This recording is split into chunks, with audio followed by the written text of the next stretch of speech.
Assalamualaikum warahmatullahi wabarakatuh. Salam sehat anak-anak. Kita berjumpa di pembelajaran hari ini, yaitu tema 2, subtema 1, pembelajaran 1. Di mana di bukumu paket halaman 1 ya.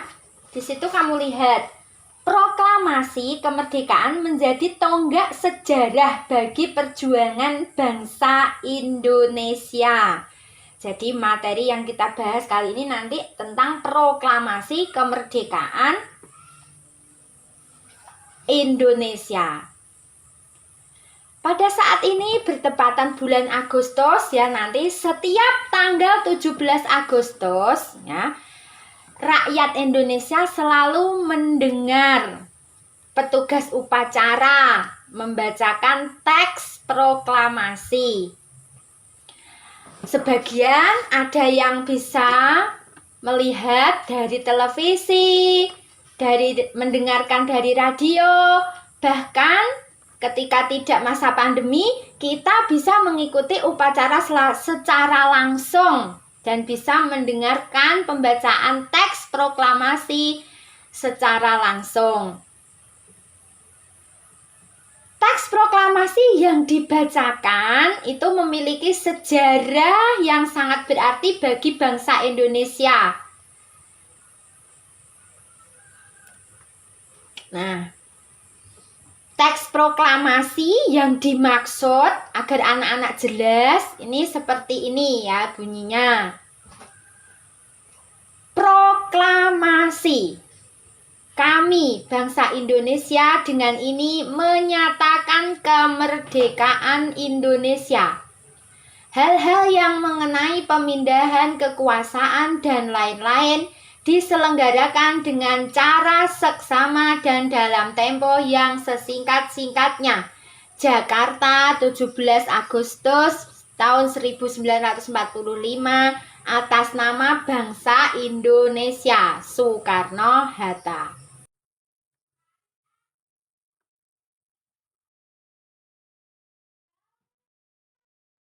Agar ya mengetahui paham tentang teks tersebut, mengetahui paham tentang suatu teks ya, itu kita bisa menggunakan kata tanya. Kata tanya yang pertama yaitu apa? Kata tanya apa? Kata tanya apa itu digunakan untuk menanyakan benda, keadaan yang berkaitan dengan pokok bahasan. Kemudian mengapa? Untuk menanyakan sebab peristiwa itu terjadi.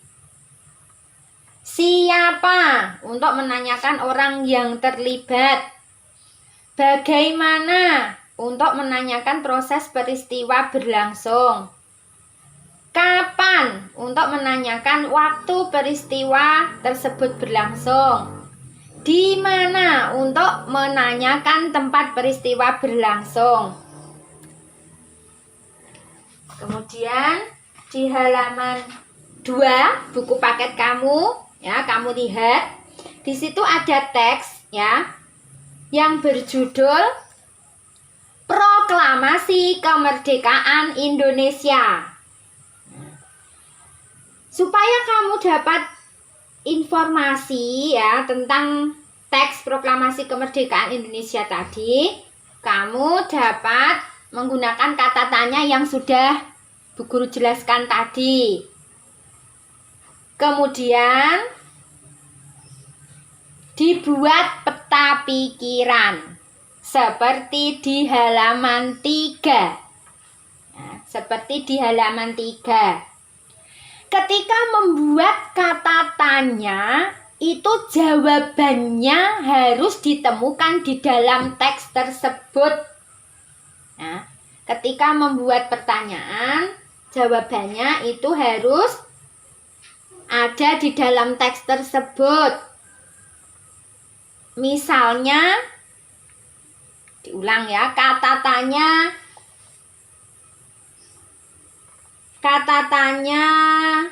apa? Misalnya di situ. Apa judul teks bacaan? Jawabannya berarti Proklamasi Kemerdekaan Indonesia. Contohnya seperti itu. Tapi yang dimaksud nanti membuat kata tanya yang ada di dalam bacaan. Bacaan tersebut terdiri dari 3 paragraf. Jadi yang dibuat kata tanya nanti ya dari 3 paragraf teks bacaan tersebut.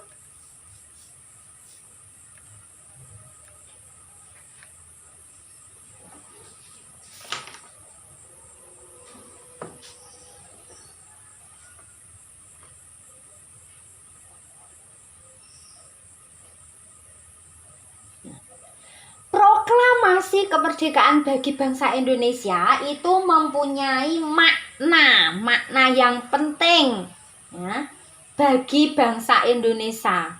Pertama, ya, sebagai puncak perjuangan bangsa Indonesia. Nah, maksud di sini karena bangsa Indonesia kan dijajah oleh negara lain bertahun-tahun, ya.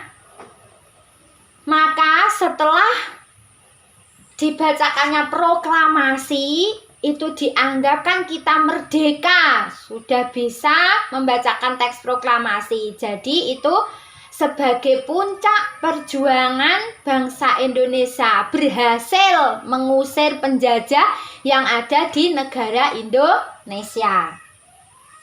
Yang kedua yaitu pengakuan kepada dunia luar. Setelah dibacakannya proklamasi, ya, Indonesia itu mengumumkan kepada dunia luar,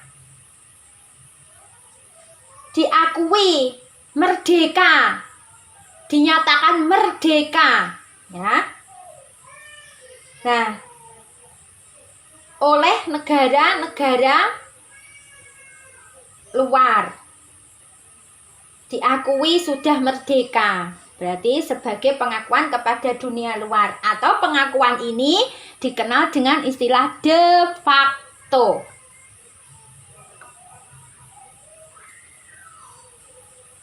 Kemudian ya sebagai negara baru.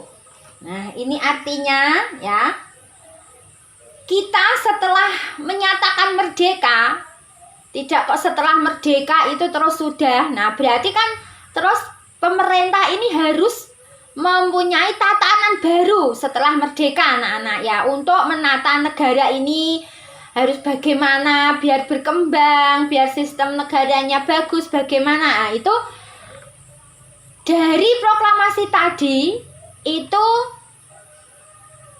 maknanya Indonesia itu negara baru istilahnya dalam sistem pemerintahannya perlu penataan.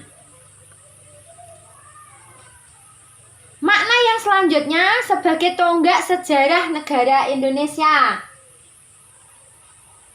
Ya, tonggak itu maksudnya apa? Fondasi utama, awal, ya, awal dari masa kemerdekaan, ya, terbebas dari penjajah. Selanjutnya, makna proklamasi sebagai kesempatan untuk maju. Maksudnya, seluruh rakyat Indonesia itu mempunyai kesempatan untuk maju di segala bidang. Makna yang selanjutnya, proklamasi dari aspek hukum. Ini berlakunya konstitusi dan hukum yang ada di Indonesia.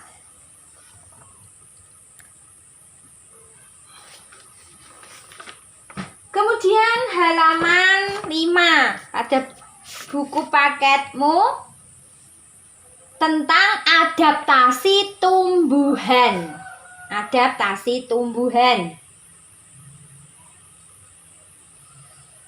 Adaptasi itu adalah kemampuan makhluk hidup untuk menyesuaikan diri terhadap lingkungannya.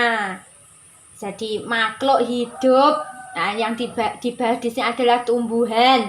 Ini adalah adaptasi tumbuhan, yaitu tumbuhan menyesuaikan diri kepada lingkungannya.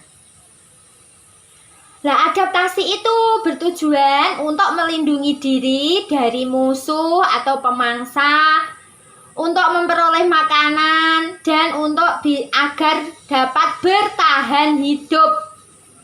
Jadi tidak hanya manusia dan hewan saja yang dapat melakukan proses adaptasi. Tumbuhan juga melakukan proses adaptasi untuk dapat bertahan hidup. Nah, macam-macam adaptasi. Nah, macam-macam adaptasi itu ada adaptasi morfologi, ada adaptasi fisiologi, ada adaptasi tingkah laku. Adaptasi morfologi ya, itu ada adaptasi tumbuhan xerofit, ada adaptasi tumbuhan hidrofit, ada adaptasi tumbuhan higrofit. Adaptasi tumbuhan xerofit itu xerofit itu berarti tumbuhan yang hidup pada lingkungan kering. Lingkungan yang kering. Kalau hidrofit itu adalah tumbuhan yang hidup di ekosistem air. Kalau higrofit itu tumbuhan yang hidup di ekosistem lembab. Ya. Contohnya itu tumbuhan paku-pakuan, keladi dan lumut seperti itu higrofit. Kemudian adaptasi fisiologi itu penyesuaian fungsi alat tubuh. Misalnya contoh, pohon pisang memiliki daun yang lebar dan tipis, dilapisi oleh zat lilin untuk dapat menyesuaikan diri dengan lingkungannya. Jadi fisiknya nyata, yaitu adaptasi fisiologi. Adaptasi tingkah laku. Contoh,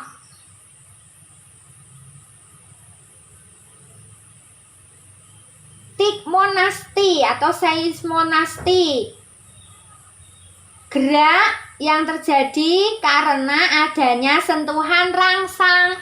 Nah, ini yang paling sering kita lihat, kita alami, yaitu di tumbuhan putri malu. Jika disentuh akan mengatupkan daunnya.